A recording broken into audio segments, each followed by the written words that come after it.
Assalamualaikum guys. This is the continuation of our last class of optical system, or we also call it light wave system.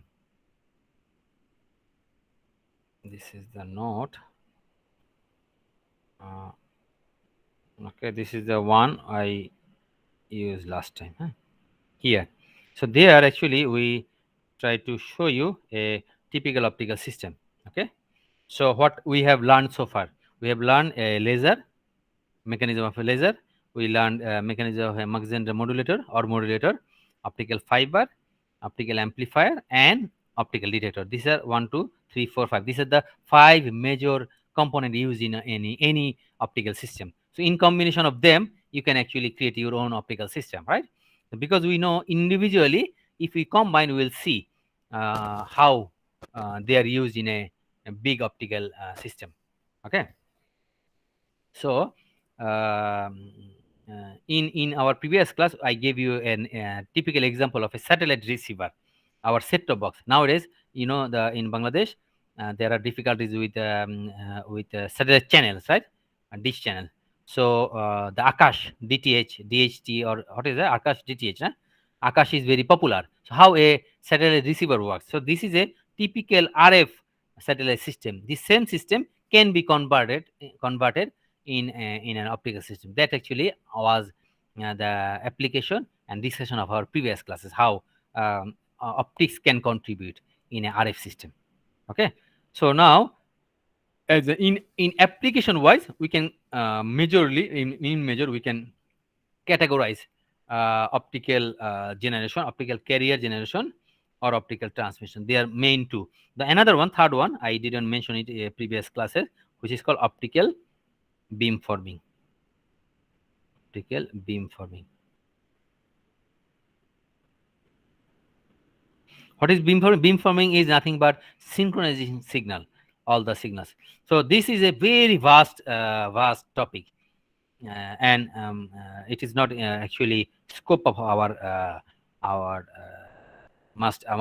course. Okay, so generally we will actually discuss about these two topic: optical generation and optical transmission. This one, optical transmission, that we already actually discussed in previous classes, and today our mainly focus is on optical generation. Once we understand optical generation, actually optical generation is actually the concept in optical generation actually used in optical transmission also. So once you understand optical generation, carrier generation, the same thing or same theory can be applied in optical transmission also. Okay. So for optical generation, okay, here I give an example actually in the previous classes in a light wave system. So in optical generation, for example, one concept is very popular. That concept we will discuss today: optical carrier generation. Carrier generation.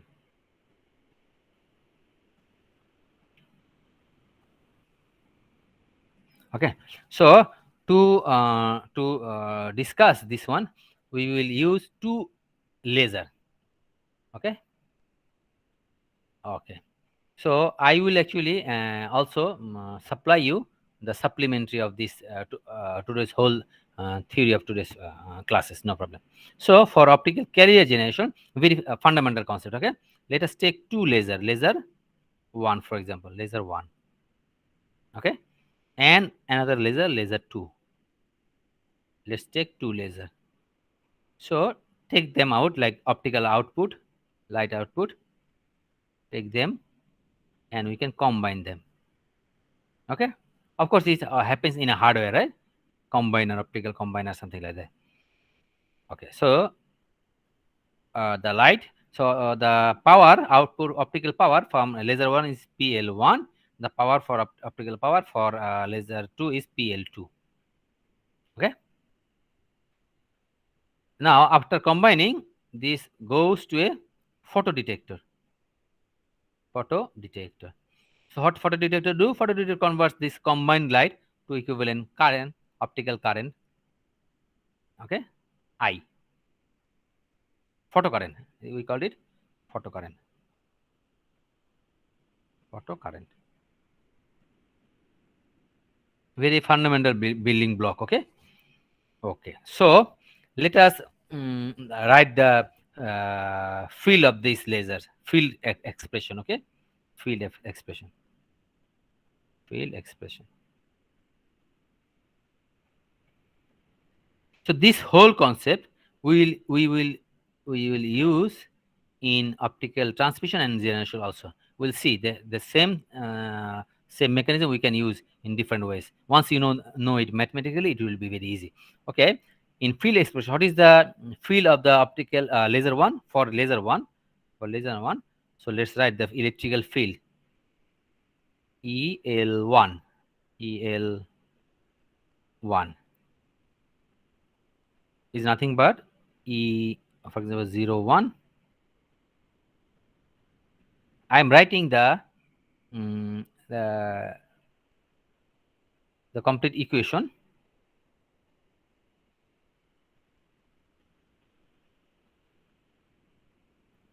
L1, 2 pi f L1 T, or we can write it in third bracket,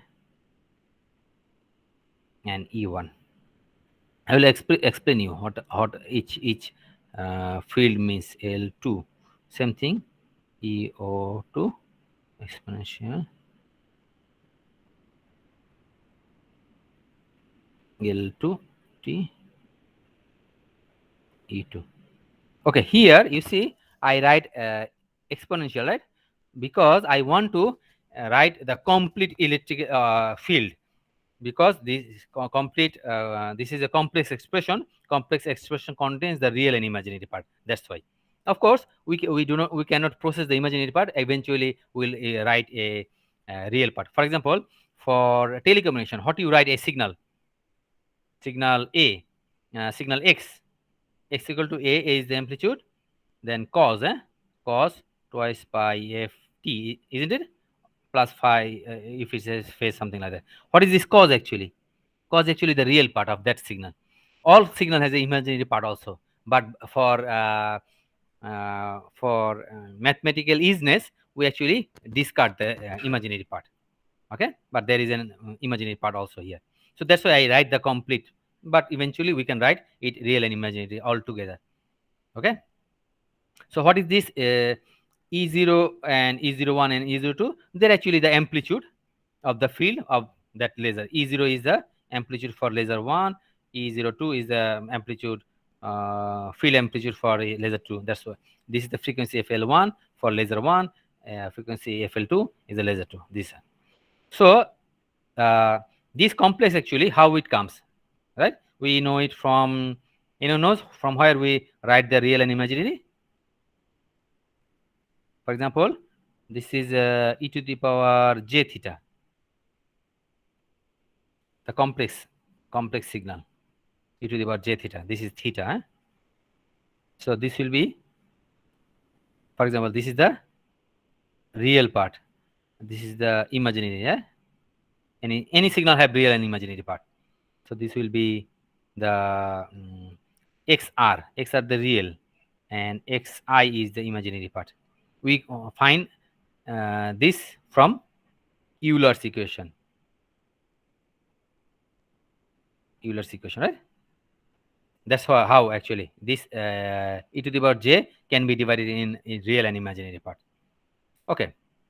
Now, what is happening? This field coming from this laser coming from the laser 1 and 2, they're combining, isn't it? They're combining. So EL1 field, EL1 and EL2, they will be combined, right? They combine is goes to the photodetector. So what is the total field at here? Here, let's give it a name. ES is the total field that is incident on the photodetector. So what the photodetector do? The photodetector creates a photocurrent, isn't it? We seen in our photodetector principle. Photocurrent, for example, I photocurrent, I function of T. So photocurrent, this is also T. These all are function of T because we write a complex equation, function of T. because there is a T here, you see. So it's a time domain signal. Okay, what is this E1 and E2? E1 and E2 is nothing but the unit vector. You see, in optics, this don't happen in normal radio wave, but in optics, optics is always has a what polarization. Remember, we talked about polarization in one of when we discussed about the EM plane. Remember, probably that was in our second lecture. Optics always has a light always goes has a polarization because it's here it will be difficult for me. I have drawn this kind of figure. You see, like this one, the polarization. When the signal moves, the polarization changes, isn't it? I have drawn this one in one of the first or probably second classes. So here we imagine this E1 and E2, they will be somewhat similar. Otherwise, this E1, for example, if E1 is 1 and E2 is 0.5, what will happen? The whole equation will be 50%, isn't it? So we'll assume that they are actually same, so that the amount, this amount, do not changes. We will make it simplified. That's why we took this vector, and we'll imagine that okay, this vector amount is unity, means polarization will give you the maximum value. So far so good, guys. Guys, okay? Yes, sir. Okay. So what is the current here? Photocurrent. We know Yes, photocurrent sir. is what? Current is proportional to the what? Field. Current is proportional to the field that we have seen, isn't it? In photodetector, what happened? We have a photodetector slab, for example, when light falls, right? Photodetector is usually reverse bias. So how much is the field like light falls? That is actually proportional to the current produced in the photodetector. Right? Same thing. How much is photocurrent is proportional to the field. So we say, okay, current, photocurrent is proportional to the actually ES. So because we took E and EL1 and EL2, they are actually complex. So we have to write ES is nothing but the ES complex conjugate. The field is always, they are multiplied. Of course, they are in time. Sorry, I write they are time domain signal. ES and ES complex conjugate. You know why this one? Because this is there is a the exponential contains the real and imaginary part. That's why we write it. Otherwise, we could have um, write it only one component. Okay. Anyway, so photocurrent I is what? Nothing but this E is T square, isn't it? Like this square, because in amplitude and amplitude they are similar. Okay. So what is this EST? EST is nothing but this summation of L1 and L2. So okay, right? EL1 plus EL2 square. So for fine, A plus B whole square. So A square plus B square plus 2AB. Okay, so we can write their amplitude EL1. So this is their amplitude A square plus EL, which is actually what is the amplitude? E01 is the amplitude for EL1. So E01. So E01 square for this one, E02 for E2. A square plus B square plus 2AB. Okay, 2AB what? Whole one, 2AB. Okay, so 2AB means E01 for on this one, E02 and B, 2AB, 2AB. So these are multiple. So exponential do what? Exponential do J 2 pi F L1 plus or minus 2 pi F L2 T plus, oh, previously we didn't imagine EL and E2 similar yet. So we will write it, E1 and E2. And we are saying that okay, we took the real part only. So I will write 2 RE real. We are not considering the imaginary part because imaginary part makes equation very complex. That's why it's easier. A plus B whole square. Anyway, so this is actually our equations goes on this way. So what we will do? We do some simplification. So what the simplification we do here? You see E01 or E02. These two, they have this is field. Field has a relation with power. So they have a relation with power with this PL n. N means if n is 1, then is 1. If n is 2, then is 2. Means actually what I'm trying to say that okay, E01 amplitude is nothing but the square root of 2 PL1 and e to the power E02 have a 2 PL2. You know PL2 and PL1 is this one PL2 and PL1. Isn't it power? The field is connected with the power with this relation. Anyway, once you do some simplification, you will end up with this. And also, we assume that this E1 and E2, their field vector, they're equal, means 1, 1, 1, or the unity vector. So this will not affect to our equation. Just to make it simple. So whatever happens, if you simplify the equation, I current, which is the photocurrent, which is actually our photocurrent will be this. Okay, you see, so far here what was there was a proportionality factor, Fine, but I write a equation, so there will be a proportionality factor. I missed that actually. I intentionally didn't write it. So this proportionality factor will be here, somewhere here. I didn't, because we know it, right? If A proportional to B, then A equal to, there will be something X factor, isn't it? Then B.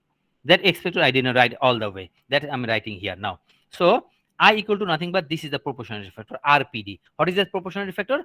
This is nothing but the responsivity, isn't it? Current is proportional to electric field. So current is equal to responsivity of the photodetector and the field. Responsive means what? Responsive means how much photon creates how much or how many photons create how many current. We studied this in our photodetector, right? Okay. So this is actually that proportionality factor.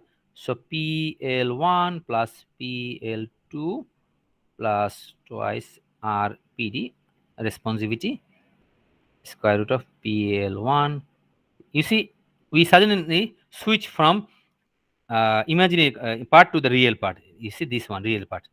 Means our equation becomes very easy. We are not bothered about, because imaginary part is copy of the real part, just in the imaginary axis, isn't it?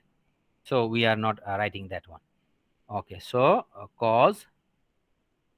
Okay. So cos means the real one, real component. Cos twice pi f LO T plus phi LO.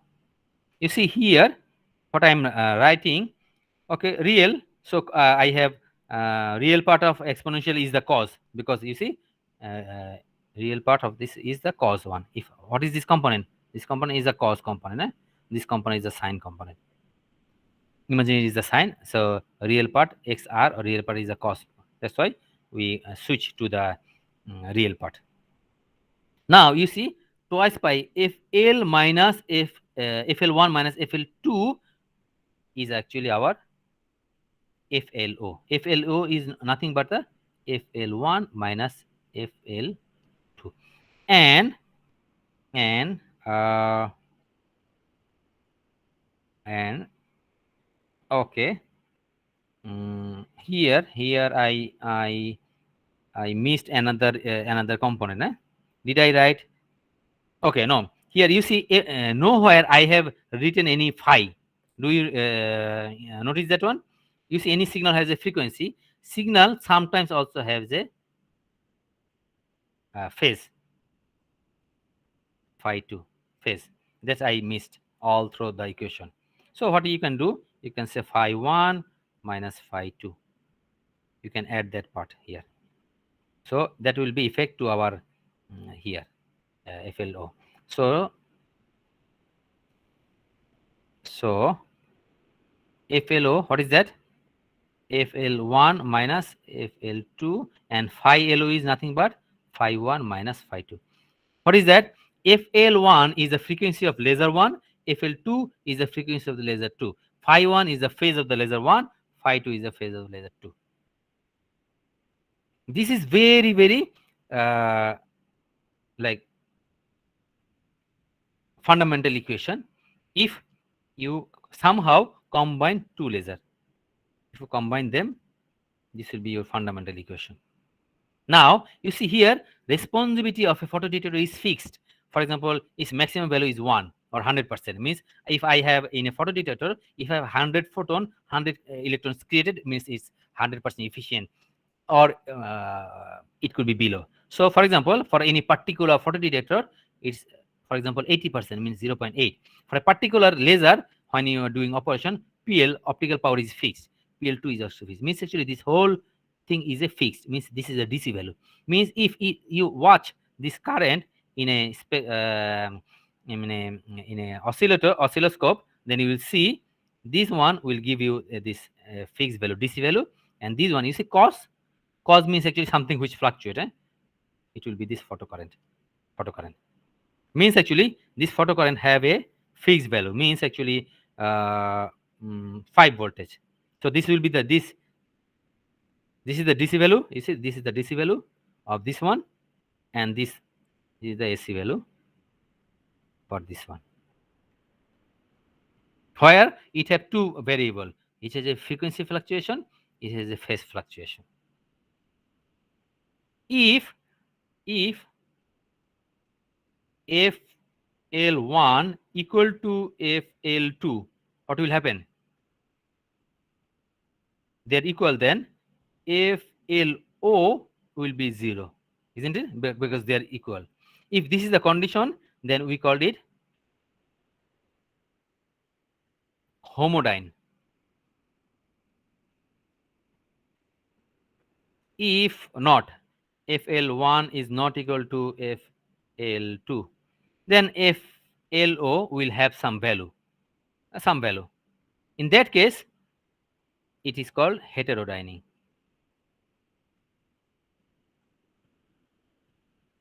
You see, I am writing frequency, I'm not writing phase, because, for example, somehow I cannot say if phi1 equal to phi2. This is never possible, because phi is a phase of a signal. Phase of two signal can never be same, how much you try. That's why I did not write it. I do not try to make them equal. You can make them equal. Okay, so homodyne is not a very wide application. This is not a very good choice for optical. This is very good choice in optics, especially in telecommunication, because you can create an LO, local oscillator signal. This is all about theory, guys. So far, is it understandable? So this is I current, right? What happens to the I current if you want to see it in a, because you want to see, this is a in where, in time domain, in oscilloscope. If you want to see it in a spectrum analyzer, means in frequency domain, this spectrum I in frequency domain will look like this.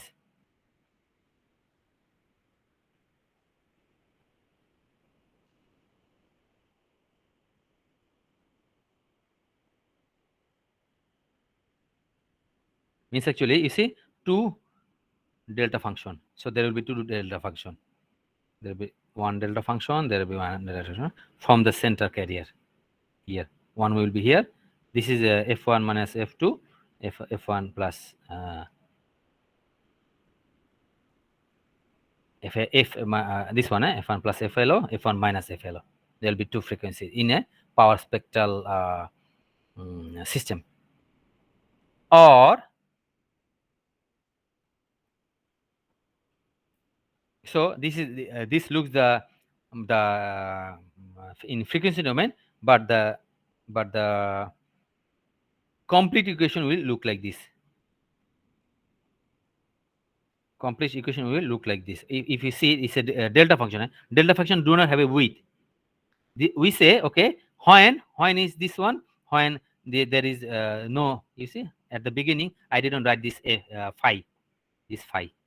If this phi is not, means noise is not there, then they will look like a delta function. If noise is there, then they will be little bit wider, like this, because noise gives the width of a signal, because here is the noise, actually noise energy, all the noise energy contains here.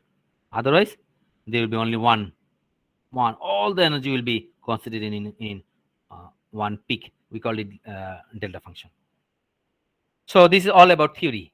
Okay, probably it's a little bit boring, but we will see in application. Okay, but you see, I will use this word many times: heterodynamic, optical heterodynamic, because this is very commonly used in a optical system. Okay, guys, so you will follow this lecture later. Okay, there is a supplementary up here. Okay, I will give you. You see, this is the supplementary. Yeah, whatever I write here, actually I write it from here. Do you see this file, guys? This is optical Yes, sir. heterodynamic system. Okay, this is optical heterodynamic system. Okay, see, actually this is a very detailed optical heterodynamic system analysis. When you have two laser, this is equation, blah blah blah. They are a little bit detailed here in our. Actually, this is a part of my PhD thesis. There's a few chapters, actually I printed out for make it separate so that you can follow. They are very detailed. They are just like primary mathematics. Okay, so these are the stuff you just go through, or try to do one or two more in writing. In mathematics this happens, so things will be very, just go through it. You will understand everything, no problem. They are very detailed. Whatever I have seen is optical LO generation by optical heterodynamic. Here you see, first time I didn't consider the phi. Next time I consider the phi, because in the first example I do not. I assume the lasers are ideal. Ideal laser do not have a phase, or assuming there is no noiseless laser. But when I generate optical heterodynamic, I assume, okay, it's a practical, so there is a phase. So the whole equation changed little bit. There is a phase, little bit phase here. You see, this phase was here. Previously, the phase was not here. That's all. And they looks like this shape. This is called a Lorentzian shape. You just remember, this is a Lorentzian shape. And for practical, because there is a phase, the signal looks like different. This one. If you plot this one in a MATLAB, then this shape comes. You see this one here. I generated this by plotting them in the MATLAB, where I give this FLO. This is the VLO. VLO is the line width, means how width is the with the laser is. So by plotting them with various line width, I created this various line width of laser. Okay, just go through this supplementary. This will be very easy for you. Now let's see some example. Okay, examples are interested. These are like very boring. Mathematics are very boring, right? Let's see some example. Okay, so these are optical heterodynamic in our slide. Whatever is actually here, I already discussed with you. Okay, so what we are doing, we are considering optical generation or transmission. Optical generation, isn't it? So there are many ways you can generate an optical signal, but fundamentals are same. Let's see how many ways you can. Okay, so optical generation, millimeter waves. Guys, remember why I write millimeter previously? Probably in the previous slide. Okay, where is the pen? Okay, in a previous slide I have shown you why we call it millimeter. What is millimeter? 10 to the power -3, isn't it? So what is this? Millimeter? Millimeter is nothing but the wavelength. So what is the frequency? Frequency F, we know frequency F is nothing but the C by lambda, isn't it? So what is the C? C is 3 into 10 to the power 8. and lambda is 10 to the power minus 3. So if you take it over, then it will be 10 to the power 3. So 8 9 11. So it's nothing but 3 into 10 to the power 11. You see how much is the, how big is the frequency? Frequency is very high. So 10 to the power 12 is terahertz. Is called terahertz. So millimeter waves is nothing but terahertz. So we call it both way. We call them millimeter wave. Also, if you call it in terms of wavelength, they are millimeter wave or they are terahertz frequency. They are synonymous. Okay. Okay. So now, so optical generation of millimeter waves. You can generate terahertz signal by using optical laser. So you see what they are doing. You have a laser. You have a laser 1. You have a laser 2. So you are combining in an optical coupler. So whenever we combine them, what we call them? If anytime we combine two optical signal, what we call them? Guys, combine them. What we call them when we combine an optical signal? And of course, it after a long fiber, it going to a photodetector. So what is this? What this setup is called? What we are doing this operation? Optical heterodyning. You see, this is a by optical heterodyning you can generate. So now real value. So imagine this laser is in terahertz, in terahertz. This is also in terahertz, in terahertz. So the difference between these two laser is 10 gigahertz. For example, is 1 terahertz and this is 1 terahertz plus 10 gigahertz. Means this signal, this frequency is little bit higher than this frequency. That's all. So whenever you go blah blah blah, what happened? We have seen in our heterodyning. What is the ultimate frequency? FLO. The frequency is nothing but FLO, laser 1 minus laser 2. So what will be the output in the photodetector? So you see this whole is a photodetector. What is the output?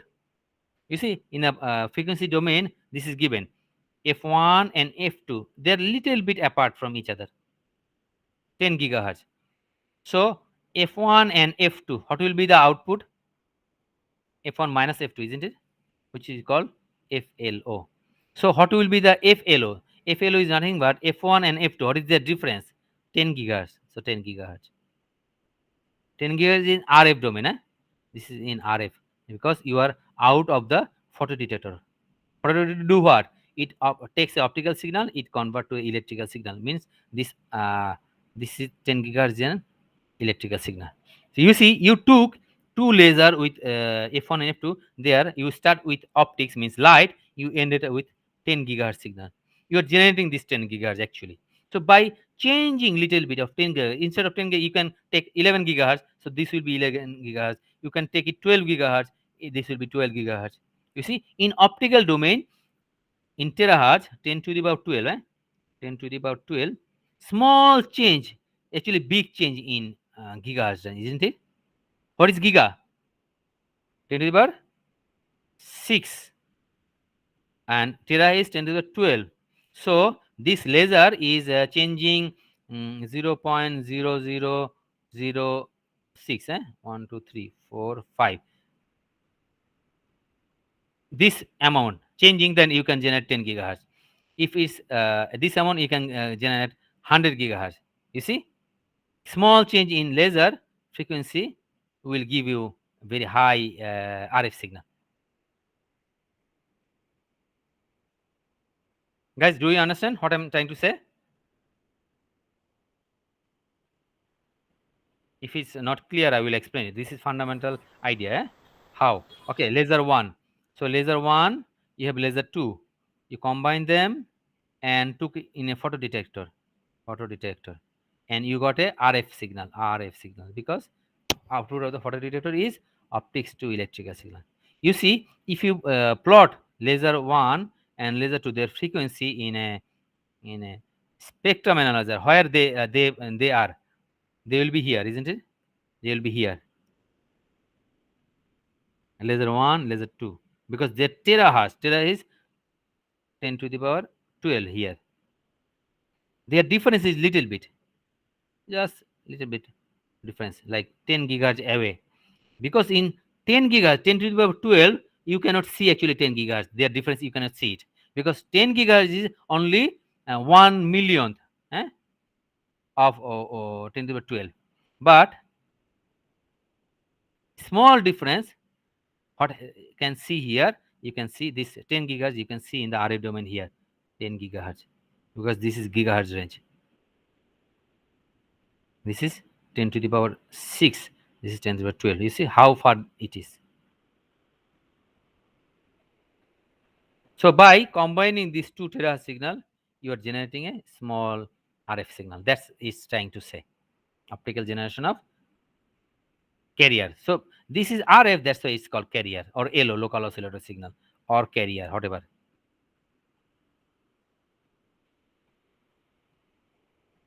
Understand, guys?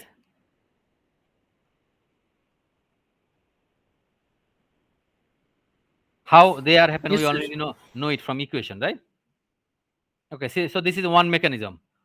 Okay, what they are doing? Okay, they are a double laser. Some of the laser, you say, have you seen? Probably you say you didn't follow up my that lecture. Just see our lecture in laser. The last topic was DFB or DBR. There we use a. I have shown you that in laser there gratings are used in laser, like inside a laser. For example, when you fabricate a laser, this is PN junction in the laser. This is P and this is N. On the top of the P and N, this kind of gratings is used. Gratings is nothing but, like, in some portion they are deep, some portion they are shallow.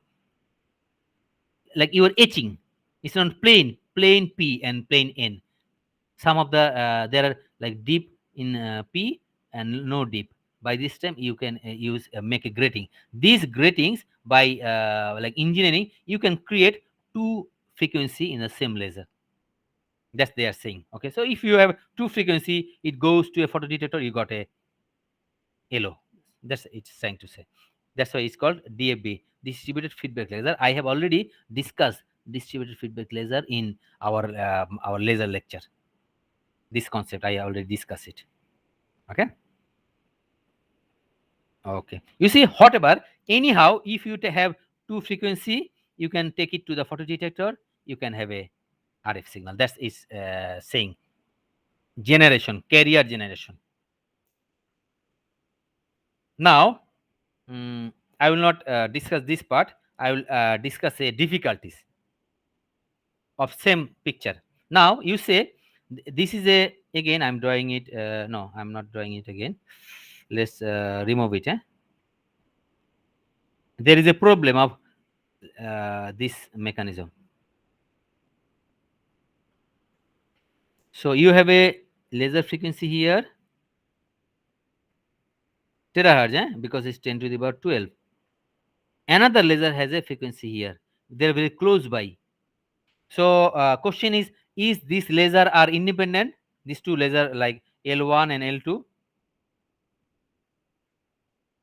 are those lasers are independent? Are these laser independent, guys?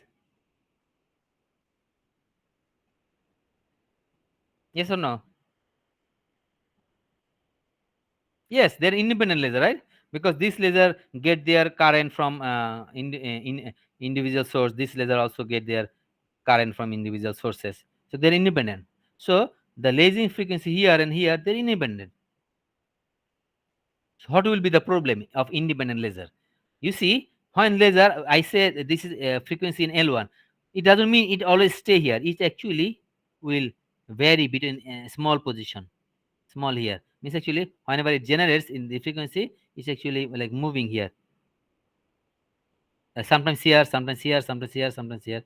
Small just fluctuation. Why this fluctuation? Because when the laser happening, because of the temperature fluctuation and the current fluctuation, you need a very stable DC supply. Still, You cannot make it 100%. So the laser will move around this area. This laser will do the same thing, will move around this area. So they cannot always keep maintaining the 10 gigahertz, isn't it? You see small fluctuation from this laser at terahertz, means 10 to the 12. For small fluctuation, for example, this laser is fixed. Somehow you make it very very fixed, and this laser, like, it's changing little bit, like little bit is changing from its position. What will happen? The RF, which is actually difference between these two, like whenever even it's small fluctuation, here it will, like in here, RF will be zzz, very very high, because you see 10 to the power 12, small change you cannot notice here, but that small change will interpret to the only 10 to the power 6, and this laser will actually move, like sometimes it's here, it's here, it's here, it's here, it's here. Sometimes it's 10 gigahertz, sometimes it's 12 gigahertz, sometimes 13 gigahertz, sometimes 14 gigahertz. Understand? Small change here will have big change here, like the laser is fluctuate a lot because they're independent. Got the idea, guys? Yes, What sir. happened? Yes. Okay, this mechanism is called free running. Free, because this laser 1 or laser 2, they're free running, they're lasing freely. This guy is lasing freely, this guy is lasing free. You actually took this out and combine them. When you combine them, this laser do not know that another laser is also mixed with me, isn't it? So whatever photodetector current you got, they do not know that, okay, we are combined. Still they are free running, because this laser had nothing to do or nothing common with each other. They're independently, you get connected them independently, power sources, all these things independently. They are called free running laser. Whenever you have free running laser, then whenever you try to create a 10 gigahertz signal, it will never be 10 gigahertz. Sometimes it's 11 gigahertz, like sometimes it's 9 gigahertz or 9.9598, like it's fluctuating because of temperature and the current fluctuation. So for your application, for some application, you need 10 gigahertz signal. For example, the application I gave in the first example. You see here, we are saying, okay, what is an RF system? You see, you have a dish antenna. Our satellite signal, the dish TV, usually our frequency is 10 gigahertz KU band signal. So we just, because the signal coming from the satellite is very weak, so you can amplify a little bit. So once you amplify, you need to down convert this signal. 10 gigahertz is very like high frequency. You cannot amplify, you cannot process it because it's very high frequency. Low frequency is very easy to handle. So what you do, you use a local oscillator. So in our receiver, there is a LO. That LO creates a 9.5 gigahertz signal. So that 10 gigahertz minus 9.5 is what? 0.5 gigahertz. You only have that frequency, so that in our set-top box or in you can process, you can amplify this, you can filter this, you can do lots of processing because it's very low frequency. That LO, if you want to create that LO by not using this traditional RF, by optics, what will happen? Your 9.5 will be sometimes 9.9, isn't it? Sometimes 9.5, because it's fluctuating. You created it by using two laser. So 9 point and sometimes 10.2. What will happen? This 0.5 is nothing but 500 megahertz, right? 500 megahertz signal. Megahertz. So it will be sometimes 400 megahertz. If 400, this will be another channel. For example, if you have 400 megahertz, this will be, for example, CNN. If it's 500, it will be BBC. It will be, if it's 600, it will be Al Jazeera. You see, by changing frequency, your channel will be changing. You are watching a fixed channel, but because this LO is fluctuating, you are automatically channel is switching. Though you are not switching the channel, isn't it? So this is a very headache. So what you have to do? You have to somehow lock these two laser. Somehow tell them, you see, I follow you or you follow me. Means actually, whenever this, I draw this again. For example, this is the laser L1. L1. You say, okay, L1, you will always follow L2. L2. If L2 goes little bit here you immediately little bit go there. This is how you will always make a fixed distance. If L2 goes this direction, you also goes to this direction. If L2 goes that direction, like that direction, you also go that direction. Means keep a fixed distance. Means what? L1 or L2 will be locked with each other. Means who will be follow? For example, in your application, L2 will be follow. So L2 will be locked with the laser 1. Instead of free running, they will no more be with the free running. Of course, one of the laser will be free running. Another one will be always following previous laser. So their distance will always be 10 gigahertz fixed. Then this problem will not be happen. You see the one you are generating. So this will be fixed LO. This will be fixed LO. You see. So this problem will not be happening. Different frequencies. This will not happen. So how they can be locked? They are actually in this slide. They can be locked in many ways. Optical frequency lock. In frequency you can lock them. Optical injection lock, you can lock them. Optical injection phase lock, blah blah. Lots of actually we in this course I will show you only one example. This one. Sorry, we will not follow this one. We will not follow this one. We will not follow this one. Only this one. I will give you one example of optical injection locking. Okay, guys. So far, so good. Yes, sir. Okay. Yes, So sir.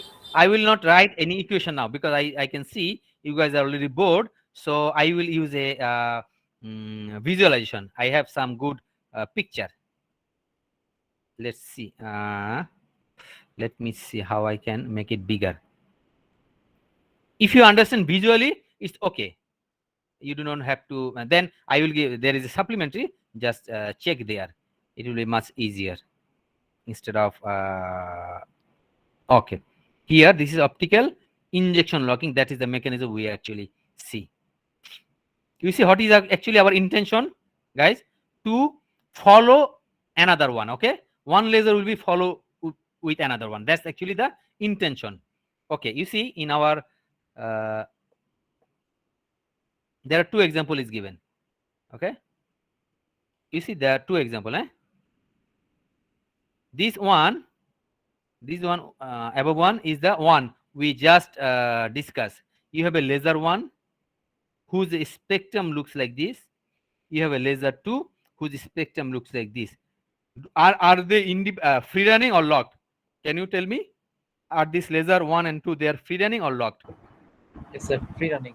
Free running because they do not follow yet. They do not know that we have to follow because you do not tell them. Okay, so you combine them. Then this is actually this is spectrum and this spectrum. They're only little bit away each other. When you give the input to the photo detector, you got the difference frequency. You see FM here, it's like FM or FLO, whatever. F1 minus F2, the difference of this frequency. You see small frequency F1 and F2, that's one. So you got this LO. Now they do not understand that we need to be locked. Okay. Okay. Now you make a trick. What you do? This is the laser 1. Okay. This laser, you I have a experiment. Where is that? I have nice mechanism. Let me check. Where is that one? Let me check again.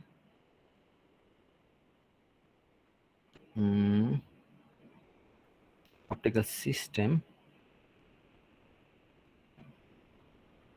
There is a nice picture. Here. Okay. So you say I change the whole scenario. I do not want to make them free running. Okay. So the first laser I called it master laser. Means master is master. His frequency is F1 and he is not following to anyone. So this master laser, this is the frequency spectrum. It looks like this, F1. So F1, you see, I divided it in two parts.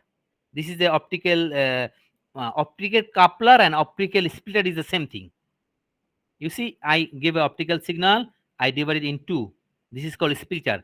I have two, I have two signal, I combine them. This is called optical coupler. They're same, like opposite direction, right? 2 into 1 is called combiner, and 1 into 2 is called splitter, but they are the same devices. Okay. So what I do, I split the signal of a this master laser, take his power and put it to the Mach-Zehnder modulator. Okay, what Mach-Zehnder modulator do? You see, Mach-Zehnder modulator is DC biased because it's kind of uh, it needs some supply. So this is actually its supply power, but there is a RF signal. This RF signal act as a modulator. Remember in our Mach-Zehnder modulator lecture that whenever you have optical light, if you apply an RF, this light will be modulated by this RF. Whenever it happens like this. You see, previously you have this main frequency, master laser, but now after the modulator you have master laser as well as the sideband. These sidebands is depend on this frequency, FR. So you see FR and FR, how much voltage, how much frequency you are using. For example, what are you using? For example, FR is 10 gigahertz, 10 gigahertz. So this is terahertz. This is terahertz. Imagine this is 1 terahertz. What will happen? The center frequency is 1 terahertz and the side lobe is 1 terahertz plus this 10 gigahertz. So 1 plus 1 terahertz plus 10 gigahertz, and another side lobe is 1 gigahertz minus 10 gigahertz. You see, you have created two side lobes by master. Okay, there will be another lobes here, another like harmonics. We are not considering them actually to make it simple. So first you have one component. How many laser component you have now? Three: the main lobe and the side lobe, because you use a Mach-Zehnder modulator. Okay, now then we use a filter. You see this frequency is here. By this filter, we take this frequency 2 out by this optical filter. This remains, like, which is this one, huh? This one. Now this is ADFA, erbium doped fiber amplifier. This is amplifier. We already studied this EDFA, right? So for example, this signal was a little bit small, so you just increase its strength. That's all.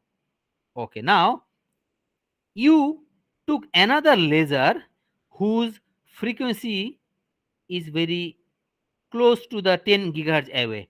When the free running was there, you see, when you have free running, laser 1, the laser 2, you choose that, okay, laser 1 is little bit or 10 gigahertz, just approximately 10 gigahertz away from, but it's free running.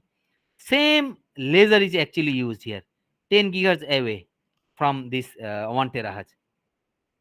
However, so this is what? This is actually 1 terahertz, 1 terahertz compared to this one, compared to this laser 1 terahertz plus 10 gigahertz away frequency. This one, this slave laser. That's the way you call it master and slave, because from the name we know, we understand that, okay, slave laser has to follow. So now what we do, you see, from the master laser, this component remains, isn't it? So what we say, what we do, we little bit inject this laser. Small amount of this laser will injected here. Now this guy is not moving from 10 gigahertz anyhow, because you see, we choose this RF 10 gigahertz so that this component is 10 gigahertz away from the center, here from the center, and we are actually injected that signal to the slave laser. Now slave laser is actually dictated by this component. Means actually master laser is now forcing one of his component to the slave laser, that, you see, slave laser, do not move from this 10 gigahertz. I am actually detecting you. This is my you see, the master laser is not locked. So if this frequency like moves, the whole component moves. If this moves this direction, this also moves this direction, this also moves to this direction. Means their relative position is always fixed. That actually is detecting to this laser. Say, and is trying to say, slave laser, do not move from me.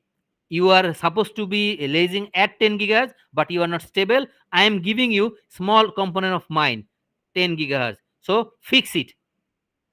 fixed there. Okay, so slave laser got fixed there. So you took slave laser component portion, and you see a portion of the master laser, you also took it. Means now these two guy got what? Locked by this injection. This amount, whenever you give a feedback from master laser all the way, you see, all the way master laser to the slave laser, they are injected. Means photon is injected. That's why it's called injection locking.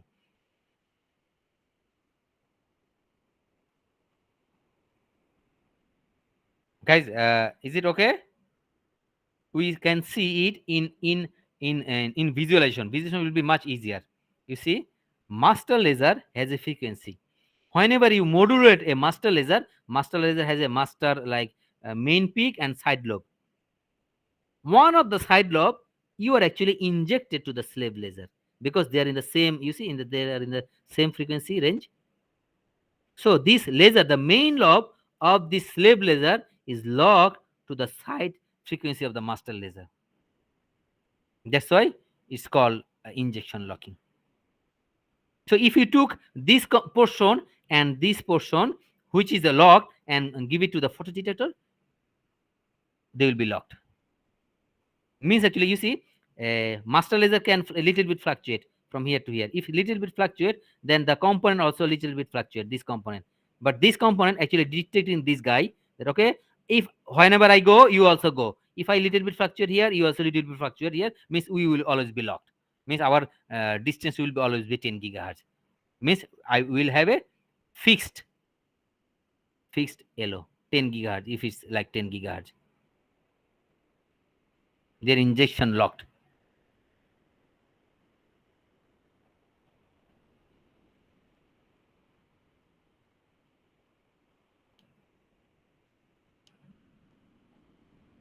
Guys, should I repeat it again? This operation, whole one?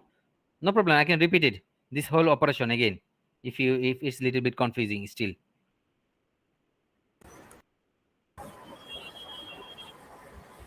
Yes, sir. Should I repeat that again? Yes, sir. Is this operation okay? I will repeat. Okay, I already drawn it. So let us close me, and I will let me open it again. Let me open it again. Open with which one? Oh no, this one. Optical system. Open with.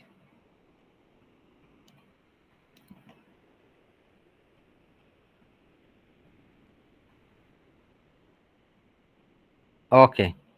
So again, should I repeat it? So let me know which portion I need to highlight. Whole part.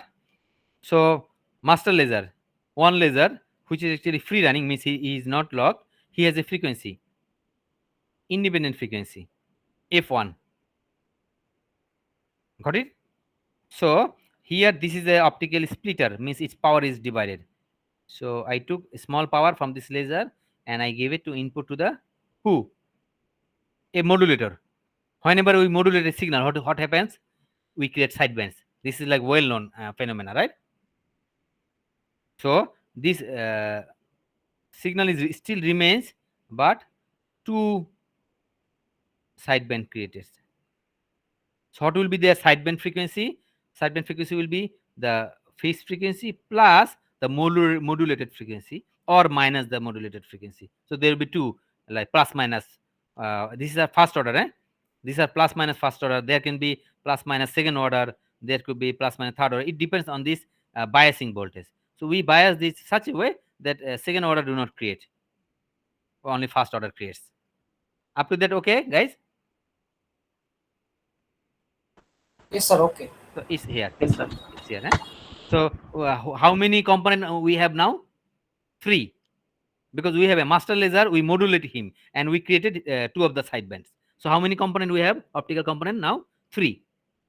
At this point, just point to point. At this point, we have 3. Okay. So now we pass this signal to the optical filter. What filter do?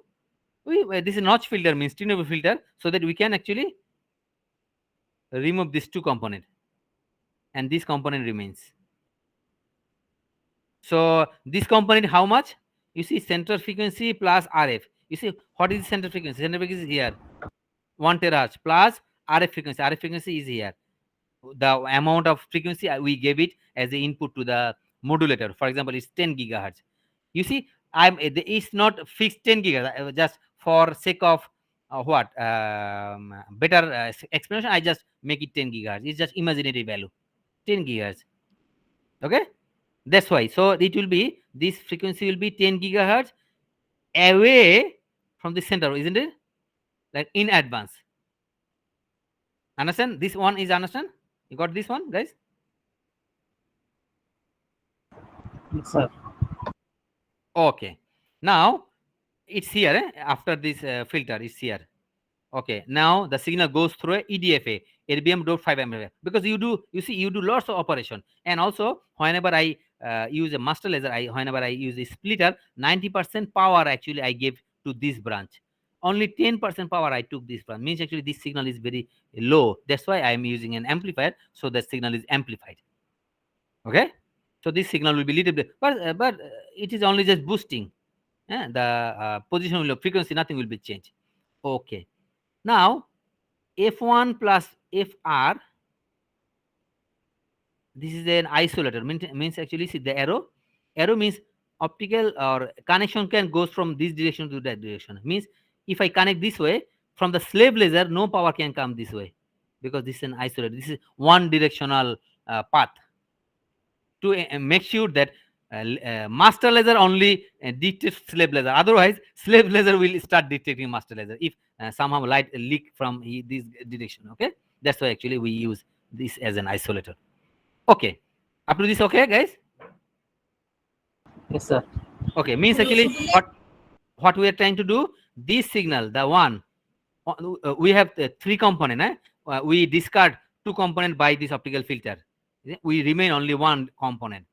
That component we will force to the slave laser. By this line, we actually give it to the slave laser. Light is laser, actually laser always lays like laser give light as output, isn't it? But what we trying to do, this small amount we'll try to, you see it's a small amount because it's only 10%. So small amount of light we try to inject to this laser. This slave laser will be actually, you see what is his frequency. His frequency, we choose it f to such a way that it is f1, which is actually this one, plus fr, this one. Means actually its frequency is 10 gigahertz advance to this master laser. So you see f1 is 10 gigahertz and f2, this laser 2, this f2, means f2's frequency is 10 gigahertz in advance to the f1. That's what I'm trying to say. But they're independent. You see, up to this point, when, for example, there is no connection here, what will happen? Slave laser and the master laser, they're running freely. They are, no one dictate each other, anyone. But as soon as we give this input by this one to the slave laser, means actually we're injecting this component to the slave laser, which is actually very close to the natural frequency of this laser. This laser is supposed to be, in general, supposed to laser at this frequency, which is actually this one, you see, at this frequency.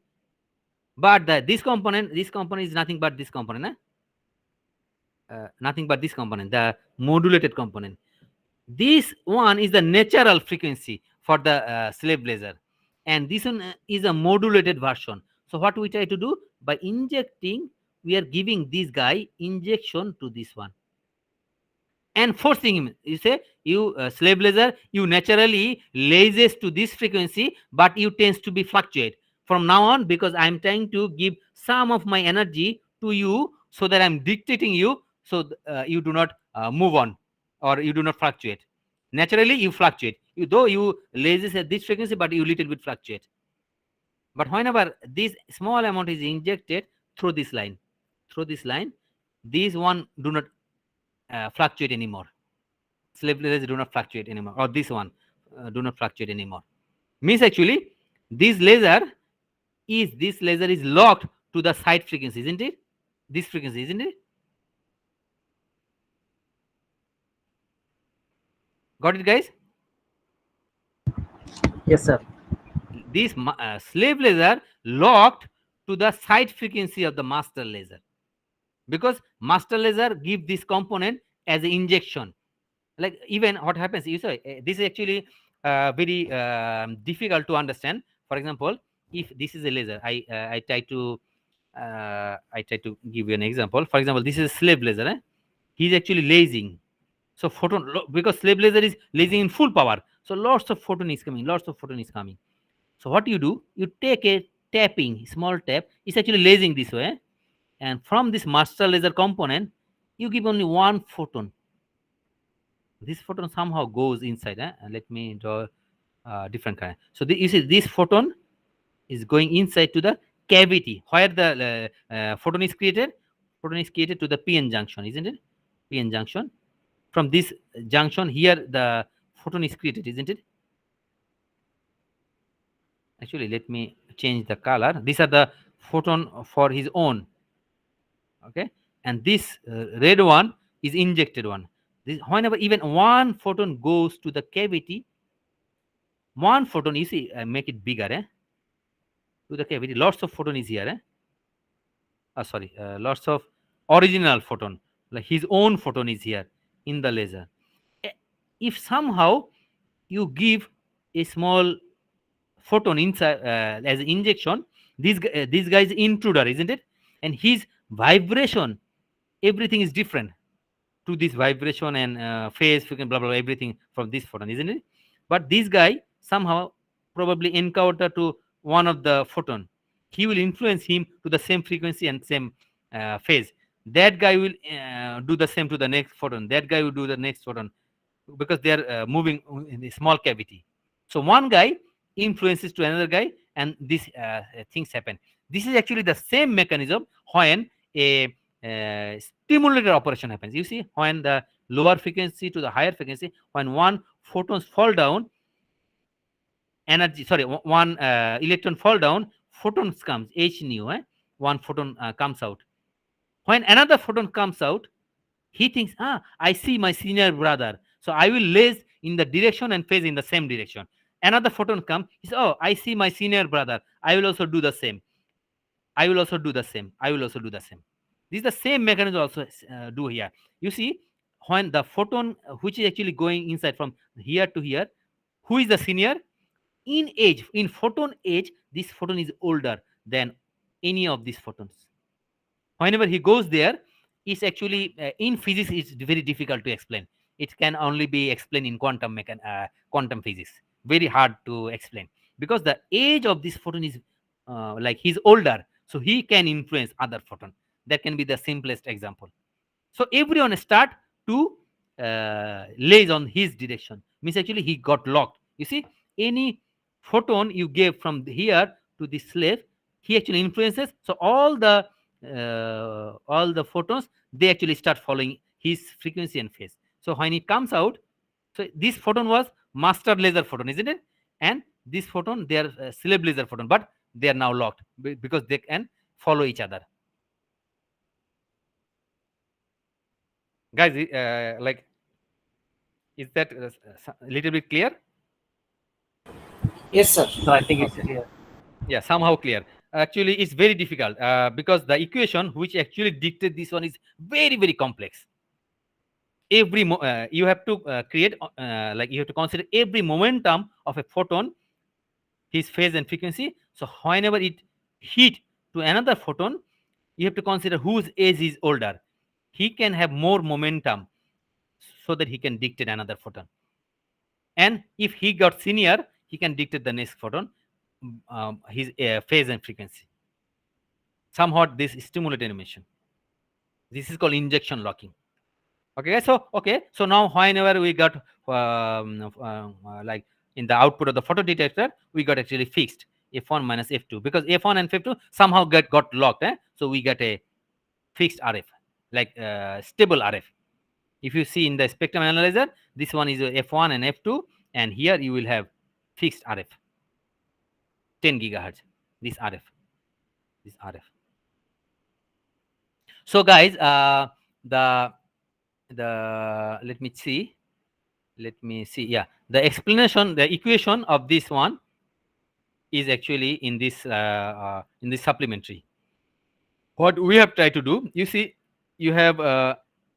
Do you see my cursor, guys? Do you see my cursor? Yes, sir. Okay. Yes. You can see. Okay, so this is the laser one. This equation for a master laser, which we seen earlier. This is equation for laser 2. Which one? Which laser we are modulating? Guys, which laser we are modulating? Master laser means laser 1. So we are modulating. This is modulated. You see laser 1, L1 modulated. So this is modulated. So this is the expression. This is the modulation frequency. This is very common. We have seen this equation in where? Frequency modulated signal. When we modulate in our in telecommunication, when we frequency modulate something, so this is the equation, frequency modulated signal. So this signal can be expanded by this Jacob-Anger expression, where we have this J is the Bessel function. When we modulate, we have what is called, we have harmonics. So this will create all the harmonic side lobes, first sideband, second sideband, third sideband, blah blah blah blah blah. Okay, so this is the modulated version. One of the, so you can expand this equation. So this is expansion of this equation. You see, FL plus FM. This is if it's n equal to 1, this is the first one, first sideband. If n equal to 2, this is second sideband, third sideband, like this way. Okay, so one of the sideband, you see, these are the sidebands. You see, these are the sidebands. One of the sideband will be injected and heterodyne to the second laser. So this is the heterodyne equation that we did just earlier, isn't it, guys? So what we do, when this one and this one, you go to the 40 to 47, heterodyne happening, isn't it? So it's, we already know it, heterodyning. So you see what we I will summarize here. You see what you learn in this lecture. You learn how, okay, you learn how two laser 1 and laser 2, how they can combine. If they combine, we call it heterodyning. Or if I have a laser 1 or any laser, if I pass through a modulator, I have created sidebands, isn't it? And then I can do operation, right? Now, you see what we are studying, optical generation or transmission.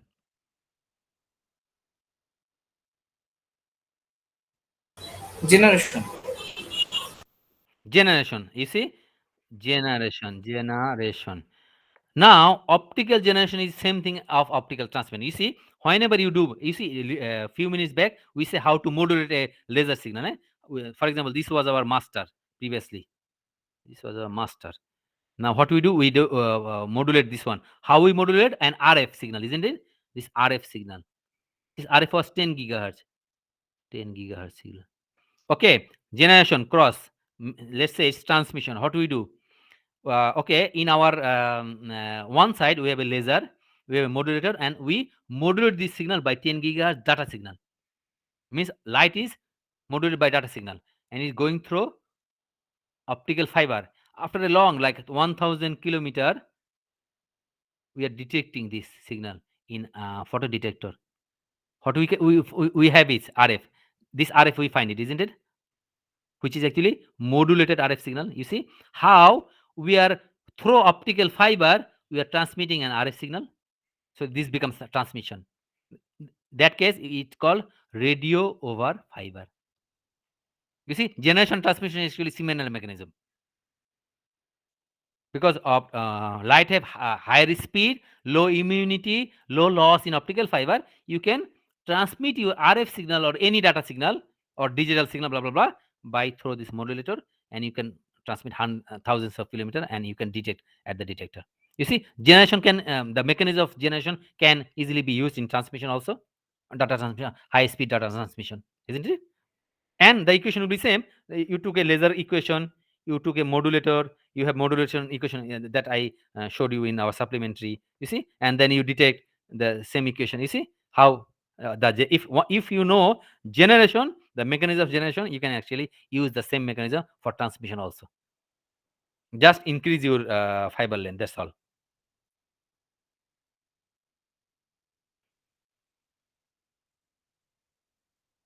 Got it, guys?